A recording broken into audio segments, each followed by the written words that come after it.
Hi friends, welcome back to my channel. இன்னைக்கு நம்ம என்ன பார்க்க போறோம்னா மீல் மேக்கர்ல மஞ்சூரியன் தாங்க பண்ண போறோம். அது எப்படி செய்யலாம்னு பார்க்கலாம் வாங்க. அதுக்கு தேவையான பொருட்கள் என்னென்னு பார்த்துட்டு வந்துடலாம் வாங்க.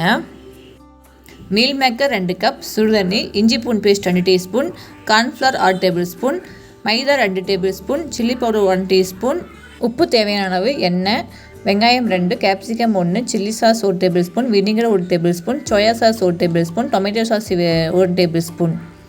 வாங்க இது எப்படி செய்யலான்னு பார்க்கலாம். மீல் மேக்கர் 2 கப் எடுத்துருக்காங்க. சுடுதண்ணி உள்ளே ஊற்றிக்கலாங்க. நான் சொல்கிற அளவு 2 கப் சோயாவுக்கு நான் சொல்கிற அளவுங்க. இது நீங்கள் 1 கப்பு போட்டிங்கன்னா அப்படி அப்படியே கொஞ்சம் கொஞ்சமாக கம்மி பண்ணிக்கோங்க. உப்பு கொஞ்சமாக சேர்த்திக்கலாங்க. சேர்த்திட்டு ஃபுல்லாக மிக்ஸ் பண்ணிக்கலாங்க. மிக்ஸ் பண்ணிவிட்டு ஒரு 15 நிமிஷம் நல்லா ஊறட்டுங்க. அது ஃபுல்லாக மூடி வச்சிடலாம். 15 நிமிஷத்துக்கு அப்புறம் பார்க்கலாங்க. இப்போ பாருங்கள் 15 நிமிஷம் ஆயிடுச்சு. ஃபுல்லாக தண்ணி ஃபுல்லாக வடித்து எடுத்துக்கலாங்க. தண்ணியோடு இருந்துச்சு அப்படின்னா எண்ணெயில் போட்டு எடுக்கும்போது ஃபுல்லாக எண்ணெய் குடிச்சிருங்க. அதனால் தண்ணி ஃபுல்லாக வடித்து எடுத்துக்கலாம்.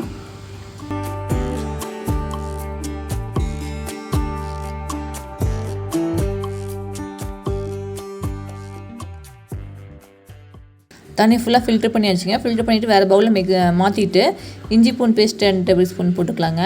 கார்ன்ஃப்ளவர் 6 டேபிள் ஸ்பூன், மைதா 4 table spoon, chilli powder 2 teaspoon, உப்பு தேவையான அளவு போட்டு நல்லா மிக்ஸ் பண்ணிக்கலாங்க. தண்ணி தெளிக்க வேண்டாம். அதே நல்லா அப்படியே நல்லா மிக்ஸ் பண்ணிக்கலாங்க. நல்லா மிக்ஸ் பண்ணிவிட்டு ஹை ஃப்ளேம்லேயே வச்சு நம்ம ஒவ்வொன்றா போட்டு பொரிச்சு எடுத்துக்கலாங்க. இப்போ நம்ம திருப்பி விட்டுக்கலாங்க. திருப்பி விட்டதுக்கப்புறம் அந்த எண்ணெய் நல்லா கொதி அடங்கினதுக்கப்புறம் நம்ம எடுத்துக்கலாங்க. அதுதான் கரெக்டான பக்குவங்க. ஒரு நிமிஷம் என்னோடய சேனலை சப்ஸ்கிரைப் பண்ணாதவங்க மறக்காமல் சப்ஸ்கிரைப் பண்ணிடுங்க. அதே மாதிரி எல்லாமே போட்டு பொரிச்சு எடுத்துகிட்டு பார்க்கலாங்க. நம்ம டெய்லியும் எண்ணெய் ஐட்டமாக சாப்பிட்டா தாங்க உடம்புக்கு கெடுதல். இது மாதிரி வாரத்துக்கு ஒரு தடவை இது மாதிரி கடையில் வாங்கி கொடுக்குறதுக்கு பதிலாக நம்மளே செஞ்சு குழந்தைங்களுக்கு கொடுத்தோம்னா அது கெடுதல் கிடையாது. எல்லாமே நம்ம அளவாக எடுத்துட்டோம்னா அது கெடுதல் கிடையாதுங்க. வாங்க மஞ்சூரியன் எப்படி செய்யலான்னு பார்க்கலாம் வாங்க. 3 டீஸ்பூன் எண்ணெய் சேர்த்திக்கிறேன். வெங்காயம் நல்லா சாப் பண்ணி சேர்த்திக்குங்க. அதையும் சேர்த்திட்டு நல்லா 1 நிமிஷம் வதக்கி விட்டுங்க. வதங்கினதுக்கப்புறம் இஞ்சி பூண்டு பேஸ்ட்டு, சில்லி சாஸ் இருந்தால் சில்லி சாஸ் சேர்த்திக்கோங்க. சில்லி சாஸ் இல்லாதவங்க காரத்துக்கு ஏற்ற மாதிரி பச்சை மிளகாய் பொடி பொடியாக கட் பண்ணி போட்டுக்கோங்க. உப்பு தேவையான அளவு போட்டு 1 நிமிஷம் நல்லா வதங்கிட்டுங்க. குடமிளகா 1 கட் பண்ணி வச்சுருக்கு, அதையும் சேர்த்திக்கலாங்க. அது 1 நிமிஷம் வதங்கி விட்டுட்டுங்க. சோயா சாஸ், டொமேட்டோ சாஸ் அதையும் உள்ளே சேர்த்திக்கலாங்க.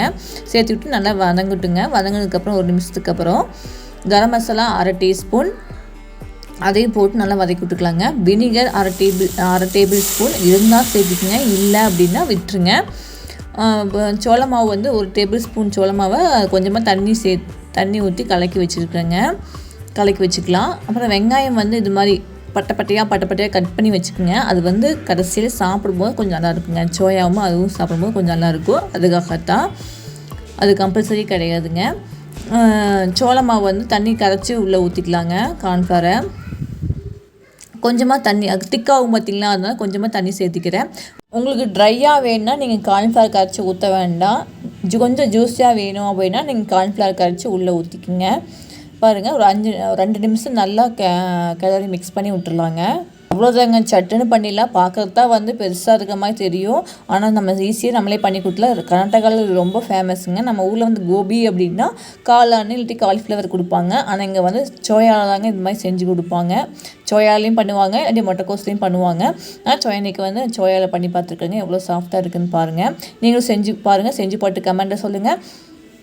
இதை புதுனா லைக் பண்ணுங்க, ஷேர் பண்ணுங்க, கமெண்ட் பண்ணுங்க, சப்ஸ்கிரைப் பண்ணுங்க. பாய்.